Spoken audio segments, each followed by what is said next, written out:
definitely experienced it myself. I say I let it go, and then that thought or that worry is right back there again. So I just keep doing it till it's not a concern anymore. So what I feel is that circular thinking is of my own making. Because I don't know if this is what works for me, and I just want to share it with you, is that Mona would say that we're out of balance or out of sync, not within our rhythm that the divinity has chosen for us, right? Which we get inspired to and have an inkling of what that is when we are clean and we get inspired. So we link with the divinity, right? And then we have we flow with the divinity, within our rhythm, right?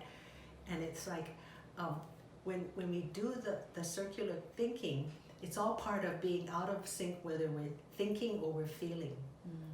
And how many times does that happen? That's constantly. So that's why the cleaning is so important, because all you want to do is be at zero when you're not thinking or not feeling.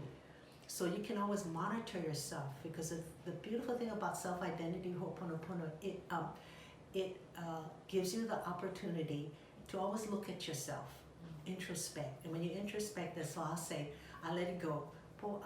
And then I'll go back and I say, are you still thinking about that, right? Or what are you feeling? Always ask, what are you feeling? Because that is that precious child aspect of you that's giving you clues that something is, you have a reaction there, or you have to do the cleaning on that, concentrate on the cleaning on that. So if I'm clean and then I'm still worried about something, I'm not at one with the divinity. I'm not at zero yet. So I just have to keep cleaning with that. Many people ask that question. Do I have to see the child? Do I have to hear the child?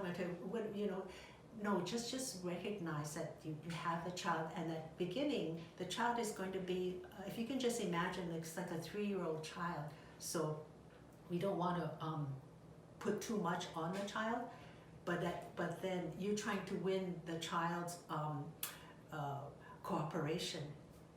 And before you can have this working relationship with mother and child, which is probably the most important relationship in that inner family connection, the child there has to be trust and cooperation before they can work together.